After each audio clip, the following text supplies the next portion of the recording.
Early signs you're dating a narcissist that you don't want to ignore. Let's do it. Hey friends, Tamie M Joyce here, empowerment life coach, creator of the Freedom class and the Ascension class. And if you're new to my channel, welcome. I'm so happy that you're here. If you'd like to learn more about how to work with me in one of my coaching programs, how to become a coaching client, there's a link in the description below this video where you can apply to see if you qualify for a free one-on-one consultation with either myself or a member of my team. So let's talk about some early signs that you're dating a narcissist that you definitely don't want to ignore. Now, first off, here's what we need to remember. Narcissistic people don't necessarily show up in our lives wearing a big bright sign that says, "Hi, I'm a destructive narcissist, and I'm about to wreak havoc in your life in ways you may not right now even be able to fathom or imagine." It doesn't work that way, right? They don't show up that way. If they did, they wouldn't get very far now, would they? They wouldn't be able to manipulate, dupe, deceive, target, and exploit us the way they do. So instead, they tend to show up very charming and attentive, on their best behavior, initially anyway. And although it's true that anyone can be on their best behavior in the early stages of a relationship, I found that people typically tell us and show us exactly who they are pretty early in the game. The truth is, the signs are always there. And it's our job to pay attention to the signs, to pay attention to what we're seeing, what we're hearing, and especially to what we're feeling. More than anything, though, it's our job to tell ourselves the dirt honest truth about what we're seeing, hearing, and feeling, right? That's the trick in all of this. Learning to stop projecting the good that we carry onto people who may or may not carry the same until we know for sure who they are and who we're dealing with. And that takes time. So in the meantime, exercise the wisdom and your God-given powers of discernment and learn to stop ignoring red flags. Now, the good news is if you're paying attention and you're telling yourself the truth, when you have a destructive narcissist on your hands, for real, without question, sooner or later, the mask is going to slip. It's just a matter of time. And sometimes the mask slips shockingly abruptly, and you'll find yourself asking, who the hell is this person? Or better yet, who the hell does this person think they are? And then other times, the mask will slip bit by bit, little by little, as they test out your tolerance level for their toxic attitudes and behavior, their overinflated sense of entitlement, and their selfish, self-centered, utterly arrogant, and extremely childish way of showing up in the relationship, even a relatively new dating relationship. So, with all of that said, let's talk about some early signs that you're dating a narcissist that you definitely do not want to ignore. Number one, they move way too fast. That's right. They come on strong. Even covert narcissists are predatory in nature and will have a tendency to want the relationship to move really quickly. You'll notice that within a few weeks, if not a few short days, you'll be told you're the one, their soulmate. They've never met anyone like you before. They've never felt like this before. And of course, they're in love. Just like that. Overnight. You go from having just met to being in a full-fledged, hot and heavy, fully committed relationship. And the truth is, you don't even know this person. And the thing to recognize about this is not a time to be flattered.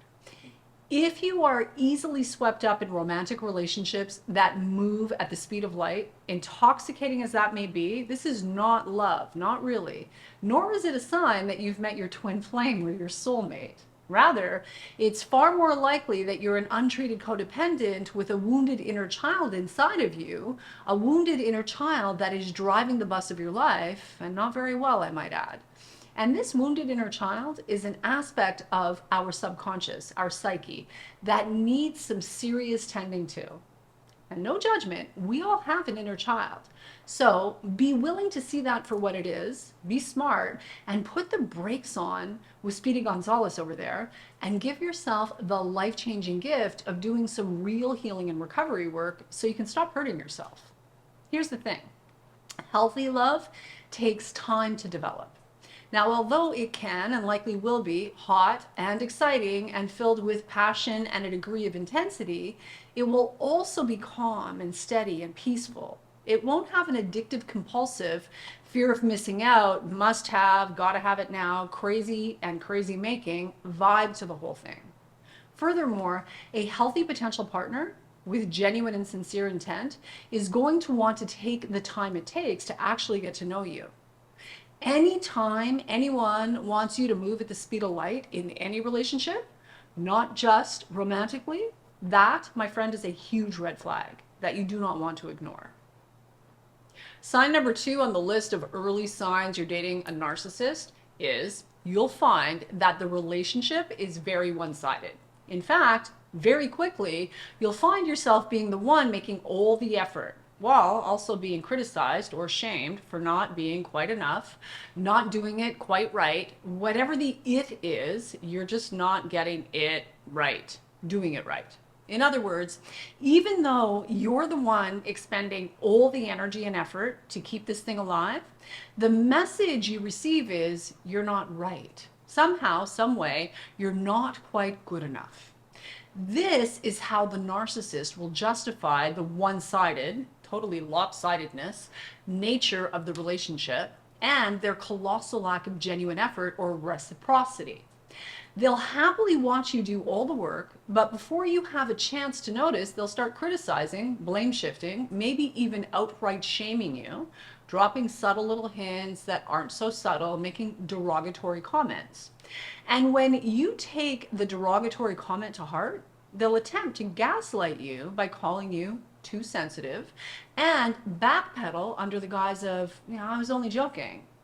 Jokes at your expense that are not only not funny, but are downright mean, which then quickly escalates to a diatribe about all the ways that you could be better, do more, and all the things you should change about yourself, things you should work to improve if you want the relationship to continue. Now, lean in close and hear me. I don't care how old you are.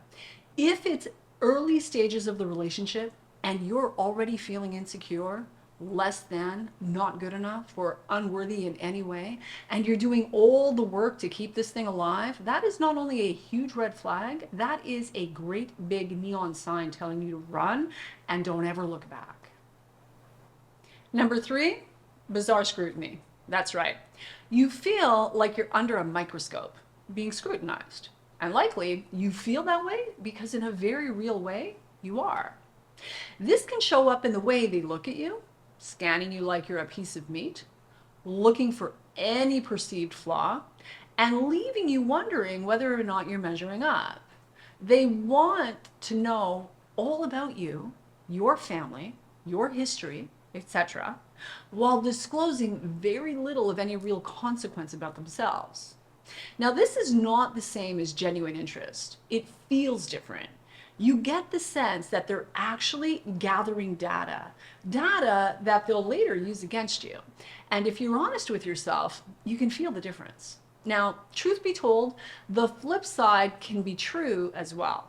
They may talk incessantly about themselves, working really hard to sell themselves to you while showing very little, if any, genuine interest in who you are as a person.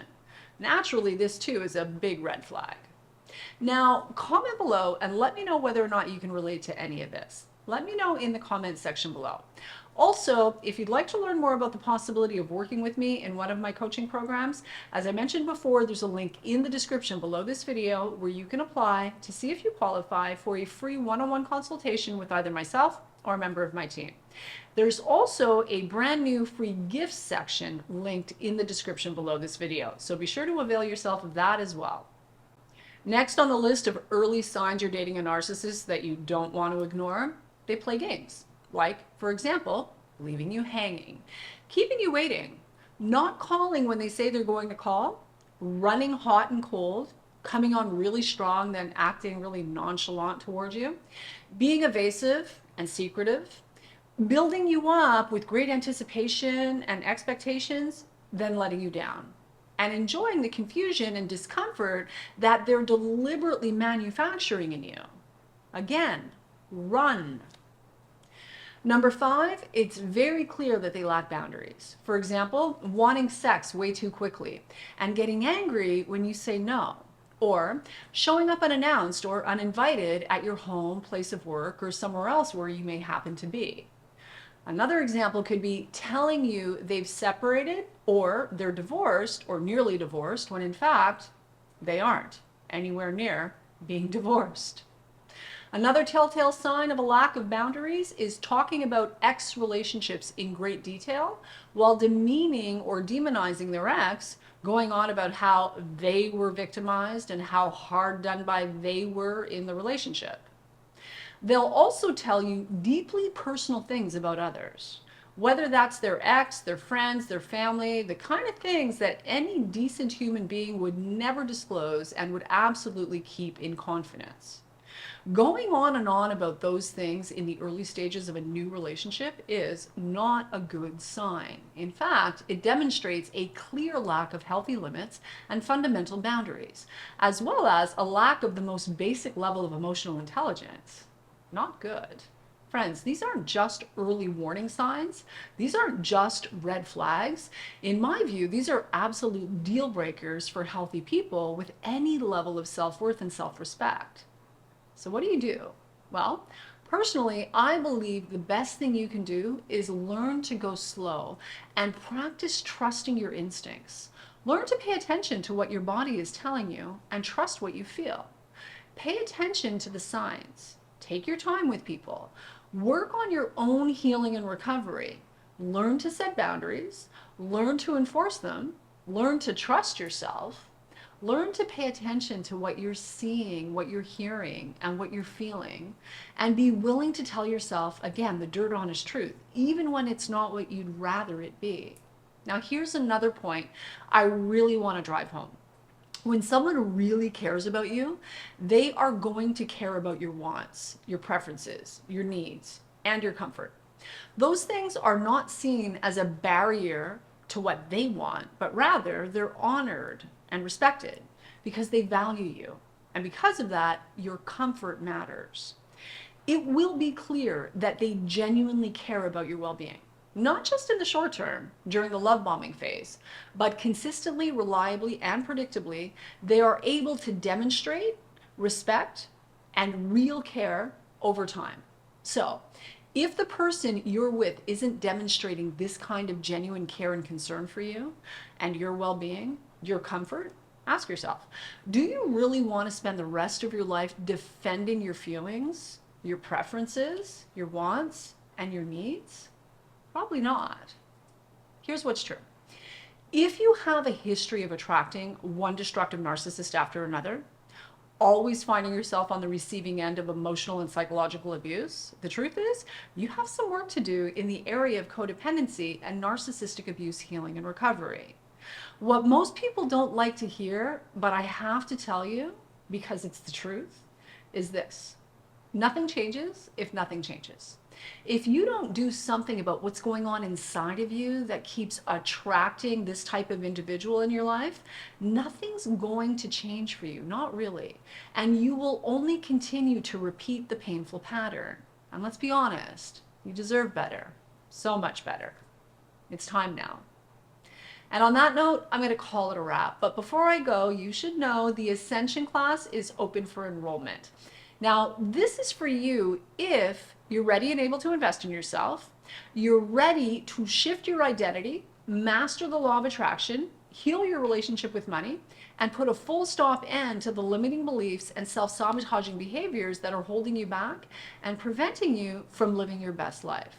If you're ready to reinvent yourself from the inside out, create your dream life by design, and finally become the you were always meant to be, then click on the link in the description below this video to apply to see if you qualify for a free one-on-one consultation with either myself or a member of my team.